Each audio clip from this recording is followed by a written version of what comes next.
இன்றைய ஆன்மீக தகவல். கோவிந்தா என்ற நாமம் இந்த புரட்டாசி மாதம் முடியப் போகின்றது. இந்த கோவிந்த நாமம் எங்கும் ஒலித்தது. திருமறையிலே பார்த்தால் கட்டுக்கடங்காத கூட்டம்.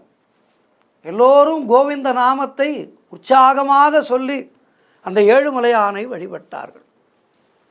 இந்த கோவிந்த நாமத்தினுடைய சிறப்பை பற்றித்தான் இன்றைய நாளிலே நாம் பார்க்க இருக்கின்றோம். பெருமாளுக்கு எத்தனையோ நாமங்கள் இருக்கின்றது. கேசவா, நாராயணா, மாதவா, கோவிந்தா, விஷ்ணு, மதுசூதனா, திரிவிக்ரமா, வாமனா, ஸ்ரீதரா, ரிஷிகேசா, பத்மநாபா, தாமோதரா, இந்த நாமங்களை தினந்தோறும் சொல்லி நாம் வழிபட வேண்டும். அதிலே முக்கியமானதொரு நாமம் கோவிந்தா என்ற நாமம். இந்த கோவிந்த நாமம் என்பது சர்வ பாப நிவாசினி. எல்லா விதமான பாவங்களையும் நம்மிடமிருந்து எடுத்து நம்மை சுத்தப்படுத்துகின்ற நாமம் கோவிந்த நாமம். இதற்கு ஒரு சிறிய கதை இருக்கின்றது. பெருமாள் பக்தர் ஒருவர் தினந்தோறும் அதிகாலையிலே எழுந்து நீராடி விஷ்ணு சகஸ்ரநாமம் சொல்லி பெருமாளை தரிசிப்பார் கோவிலுக்கு சென்று. ஆனாலும் அவருடைய மனதிற்குள் ஏதோ ஒரு குறை இருந்து கொண்டே இருந்தது. மனிதன் என்றால் ஏதேனும் குறை இருக்கும் அல்லவா? அப்படி அவருடைய மனதுக்குள்ளேயும் ஒரு குறை இருந்து கொண்டே இருந்தது.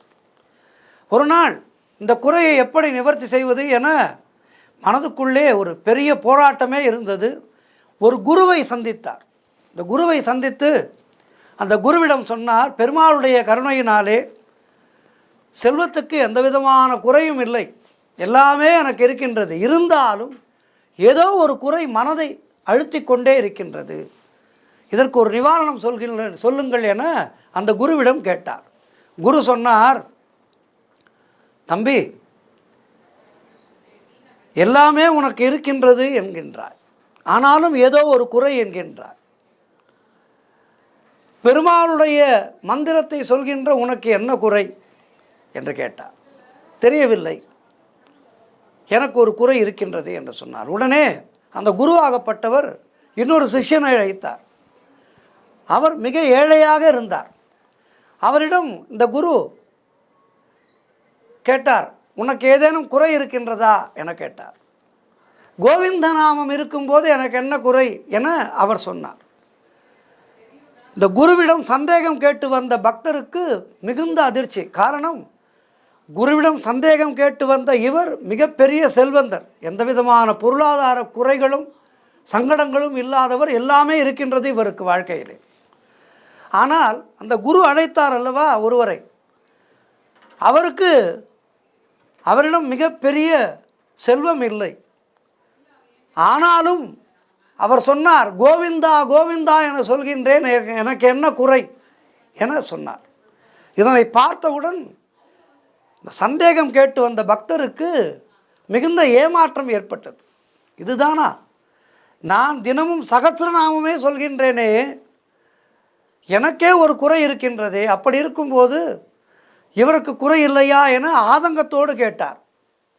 அவர் சொன்னார், நீ தவறாக நினைக்கின்றாய். அதாவது குரு இப்படி சந்தேகம் கேட்டு வந்த இவரிடம் சொன்னார், நீ தவறாக நினைக்கின்றாய். இந்த விஷ்ணுவை 1000 பேர்களால் வணங்குவது சகஸ்ரநாமம். இது பீஷ்மர் அர்ஜுனனுக்கு உபதேசித்தது. இதைப்போல அற்புதம் வேறு இல்லை. ஆனால் இங்கு நாம் எல்லோரும் பீஷ்மராக முடியுமா? பீஷ்மருக்கு சகஸ்ரநாமம் என்பது மிக உயர்ந்தது. ஆனால் நாம் எல்லோரும் பீஷ்மரா என நமக்குள்ளேயே நாம் கேட்டுக்கொள்ள வேண்டும். பாமரனுக்கும் அருள் பெற வேண்டும் என்றால் அவனுக்கு கோவிந்த நாமம் என்பதுதான் சிறந்தது. திரௌபதியினுடைய மானத்தை காத்தது இந்த கோவிந்த நாமம்தான். எந்த மந்திரமுமே தெரியாதவன் கூட, எந்த விதமான பூஜை முறைகளும் தெரியாதவன் கூட ஒரு துளசியை எடுத்து பெருமாளுக்கு சமர்ப்பித்து கோவிந்தா என உள்ளபூர்வமாக சொன்னால் பெருமாள் உடனடியாக ஓடி வருவார். அன்று கஜேந்திரனுக்கு மோட்சம் அளிப்பதற்கு பெருமாள் எப்படி ஓடி வந்தார்? கோவிந்தா என அந்த கஜேந்திரன் பிளிரிய போது உடனடியாக ஓடி வந்தார் பெருமாள். இப்படி நமக்கு தீர்க்க முடியாத பிரச்சனைகள் வரும்போது அப்போது நாம் சகஸ்ரநாமத்தை தான் சொல்ல வேண்டும் என்று இல்லை. இந்த பெருமாளுடைய முக்கியமான நாமங்களிலே ஒன்றான கோவிந்தா என்ற நாமத்தை கோவிந்தா கோவிந்தா என கூடி குலவையிட்டால் கோவிந்தன் உடனடியாக ஓடி வருவான். ஆகவே நீர் நல்ல பக்தர் தான், நீர் சொல்கின்ற சகஸ்ரநாமம் என்பது மிக உயர்ந்ததான் என்றாலும் இந்த சகஸ்ரநாமத்திலேயே முக்கியமான ஒரு நாமம் கோவிந்த நாமம். இந்த கோவிந்த நாமத்தை அனுதினமும் சொன்னாலே பெருமாள் நம்மை ரட்சிக்க வருவார் என அந்த குருவாகப்பட்டவர் இவரிடம் சொன்னார். இவர் தெளிவு பெற்றார்.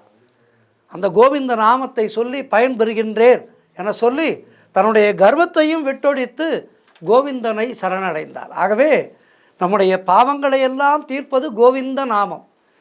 புரட்டாசி முடிந்து விட்டதே என்று நினைக்காமல் 12 மாத காலமுமே நாம் பெருமாளுடைய நாமமான அந்த கோவிந்த நாமத்தை சொல்லலாம். புரட்டாசியிலே தான் சொல்ல வேண்டும் என்று இல்லை. ஆகவே அனுதினமும் அந்த கோவிந்த நாமத்தை சொல்லி கோவிந்த கோவிந்த ராதா முகுந்தா என கோவிந்தனை பாடி வாழ்விலே எல்லா வளமும் நலமும் பெறுவோம். நமோ கோவிந்தா, நமோ நாராயணா, நமோ கோவிந்தா. நன்றி, வணக்கம்.